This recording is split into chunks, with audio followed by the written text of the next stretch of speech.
Hi hello friends, welcome to back our channel.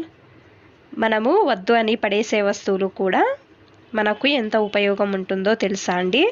కొన్ని kitchen tips చూపిస్తున్నానండి. Please ఈ వీడియోని స్కిప్ చేయకుండా లాస్ట్ వరకు చూడండి.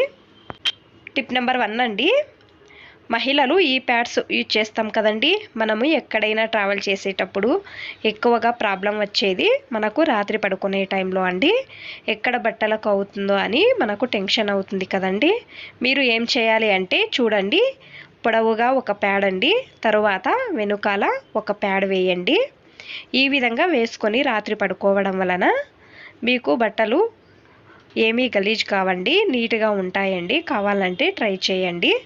లేదు మాకు ఇష్టం లేదు అనేవాళ్ళు ఏదైనా కాటన్ కర్చీఫ్ తీసుకోండి, కింద కర్చీఫ్ వేసి పైన ప్యాడ్ పెట్టండి. ఈ విధంగా పెట్టి మీరు రాత్రి పడుకోవడం వల్ల లేదా ఎక్కడైనా ట్రావెల్ చేసేటప్పుడు ఈ విధంగా యూజ్ చేయడం వలన మన బట్టలు అనేవి ఏమీ గలీజ్ కావండి. కావాలంటే ట్రై చేయండి. ఈ వీడియో ఇష్టమైతే ఒక లైక్ చేయడం మర్చిపోవద్దండి. టిప్ నెంబర్ 2 అండి, మనము ఏదైనా ఒక చిన్న బాక్స్లో ఇప్పుడు ఉప్పు లేదా చక్కెర కానీ వేసేటప్పుడు చల్లుతుందండి, సైడ్లో పడుతుందండి. ఆ విధంగా కాకూడదు అంటే మీరు ఏదైనా ఒక వేస్ట్ పేపర్ తీసుకోండి, కోన్ విధంగా చేసుకోండి. చూడండి, నేను వీడియోలో చూపించే విధంగా చూపిస్తున్నాను కదండి, సేమ్ ఈ విధంగా చేసుకోండి. నేను న్యూస్ పేపర్ తీసుకున్నానండి. మీరు బుక్ది ఏదైనా పిల్లలు రాసిన వేస్ట్ బుక్ ఉంటుంది కదండి, ఆ పేపర్ అయినా తీసుకోవచ్చండి. ముందు భాగం కొంచెం కట్ చేసుకోండి. ఇప్పుడు ఆ బాటిల్ లోపల పెట్టి మీరు కొంచెం కూడా చల్లకుండా నీట్గా ఉప్పు కానీ చక్కెర కానీ వేసుకోవచ్చండి. ఉప్పు కానీ చక్కెర కానీ ఈ విధంగా చిన్న బాక్స్ ఉన్నా కూడా ఈజీగా వేసుకోవచ్చండి. తర్వాత మూత పెట్టి యూజ్ చేసుకోవచ్చండి. టిప్ నెంబర్ 3 అండి, రేషన్ ప్యాకెట్తో వచ్చినప్పుడు మనం బాక్స్లో వేస్తాం కదండి, బాక్స్ ఫుల్ అయిన తర్వాత ప్యాకెట్లో ఇంకా కొంచెం మిగిలి ఉంటుందండి. ఎక్స్ట్రా బాక్స్ ఉంటే దానిలో అయినా వేసుకోవచ్చండి.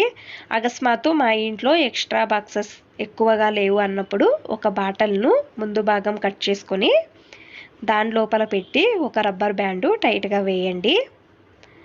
ఇది మీరు ఈ విధంగానే యూజ్ చేసుకోవచ్చండి, ఏ బాక్స్లో వేసే అవసరం లేదండి. మీరు ఇది నీట్గా పెట్టినా కూడా ఉంటుందండి. తర్వాత మీరు బాక్స్లో వేసుకోవాలి అనుకుంటే ఎక్కువగా సులభం అండి. క్యాప్ తీసి చూడండి, నేను చల్లకుండా వేస్తున్నానండి, సైడ్లో కూడా చల్లలేదండి. కొంచెం ఎంత కావాలో అంత వేసుకోవచ్చండి. బాటిల్ అంతా పారేస్తారు కదా, అది ఈ విధంగా కూడా యూజ్ చేసుకోవచ్చండి. టిప్ నెంబర్ 4 అండి, పిల్లలు ఉన్నట్టుండి కాలు నొప్పి అంటారండి. మోకాలు కింద చూడండి, చూపిస్తున్నాను. మీరు ఎక్కువగా నొప్పిగా ఉన్నప్పుడు చపాతీ కర్రను తీసుకోండి. అది మీరు యూజ్ చేయకుండా ఉండే చపాతీ కర్ర తీసుకోవాలండి, పాతదే అండి. చూడండి, నేను పైకి మసాజ్ చేస్తున్నాను కదండి, సేమ్ అదే విధంగా పైకి చేయండి, కిందకు చేయకూడదండి. పైకి చేయడం వలన బ్లడ్ సర్క్యులేషన్ అనేది కరెక్ట్గా అయ్యి నొప్పి అనేది తొందరగా తక్కువ అవుతుందండి. తర్వాత వాళ్ళకు పాదాలు నొప్పి ఉన్నప్పుడు కూడా ఈ విధంగా చేయండి.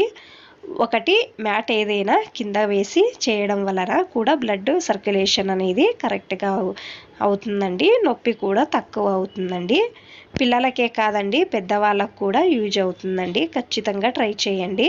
ఈ వీడియో ఇష్టమైతే ఒక లైక్ చేయండి, అలాగే సబ్స్క్రైబ్ చేయండి. Thanks for watching. ధన్యవాదాలు.